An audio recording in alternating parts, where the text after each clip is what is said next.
победой на челленджере. Спасибо. Как проходил для тебя турнир? Отлично, разыгрался.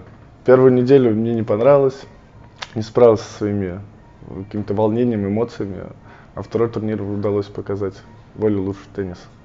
Наиболее такой сложный матч для тебя на втором турнире был? Наверное, с Селик Билеком, говорю, потому что боролся с собой. Да все, а дальше таких, чтобы матчей именно физических трудных не было. Финал. Финал это, наверное, такая отдельная история, да, это не совсем про теннис, это может быть больше даже про эмоции. Как удалось справиться с эмоциями в финале? Хотел очень титул, если честно, ходил весь матч, очень переживал, не хотел сыграть финал, хотел именно титул, не знаю почему.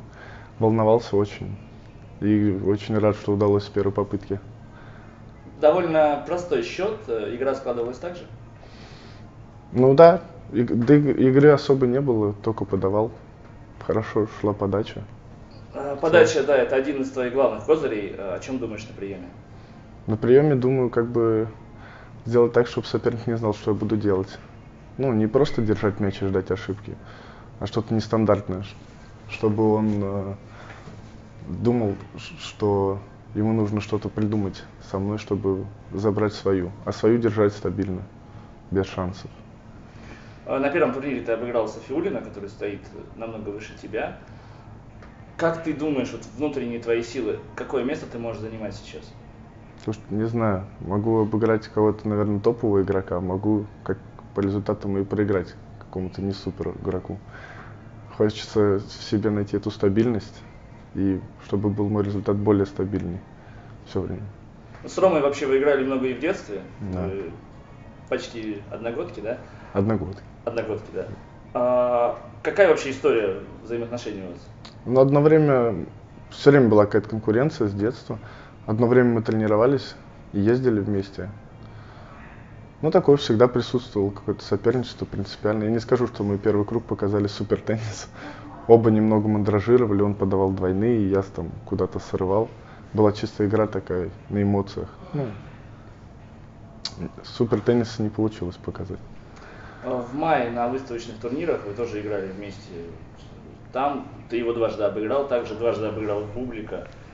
Саша вообще был в шоке, да, в шоке от твоего уровня, говорит, что в ATP так никто не играет. Помогли ли эти турниры вот сейчас? Не, конечно, помогли в то время что-то и заработать, и поддержать какую-то форму. Конечно, помогли. Без них бы было, наверное, трудно, не знаю, что бы мы делали. Турниров не было вообще, и возможности тренироваться особо нигде не было. Конечно, помогли. Ну, а в плане игры, уверенности, как бы, ну, с Бубликом у нас вообще такая история.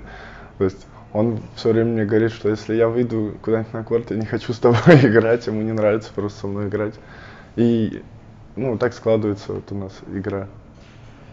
А с Ромой можно два эти матча сравнить, которые были на выставочном и здесь в первом круге? Ну, такие, Рома особо там выставочный не супер играл, честно. То, что поэтому, выходя сюда, я не мог отталкиваться от тех матчей.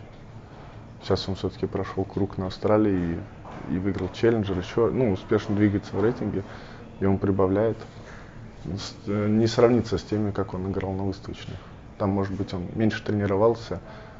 И так, Рома вообще, если так подмечать, если выпадает из какого-то режима, то ему трудно. Ну вот за счет победы на челленджере, да, ты стал 293 в мире и прибавил сразу 110 позиций. Для тебя это стало шоком, такой прорыв? Нет, шоком стало сейчас потом, когда смотришь на нынешние фьючерсы. Я, вот, допустим, еду в Швейцарию, 9-й в квале на 25-ке. И если я ее выигрываю 20 очков, а это надо ее еще выиграть, там состав очень сильный. Я двигаюсь 5 позиций, там 5-6. Это за победу 25-ки. А челленджеров, поскольку по старому рейтингу пока не попадаю. Ну, заявка по старому рейтингу. Чтобы попадать на большие шлемы, вот, игроки говорят, что нужно стоять в районе 220, да, сейчас подошел, осталось буквально 70 позиций. Есть ли планы до Франции успеть? Ну, было бы, конечно, шикарно успеть. Посмотрим, получится или нет. Вы рассчитывали с командой, что для этого нужно сделать? А может быть, выиграть несколько челленджеров еще? Да нет, надо просто играть. Если будет игра и будет двигаться рейтинг, задача на этом. На этом же не останавливается, если ты попал в квал шлема. Ну да, хорошо, ну классно, супер, хотелось бы. Там посмотрим. А на чем ты готов остановиться? Да не знаю, просто хочу играть хорошо, чтобы получать удовольствие от своей игры. Какие дальнейшие планы сейчас, куда ты едешь? Сейчас едем в Швейцарию, играем пару, только в одиночку, может маленький шанс, но может быть попаду в квал. Потом 25-ку, говорю, в квале. Это очень сильно. Там 25-ка закрылась, основа 340. Я по старому рейтингу 9 в квале. Дальше возвращаемся здесь и в Питере 2 фьючерса. Ну, как ты думаешь, сейчас соперники на тебя будут смотреть иначе? Вот хоть ты и 9 в квале, но уже стоишь выше, чем некоторые из них в основе. Да не знаю, нет, наверное. А сам внутри, вот эта победа что-то прибавила? Ну, добавила уверенности, да, безусловно.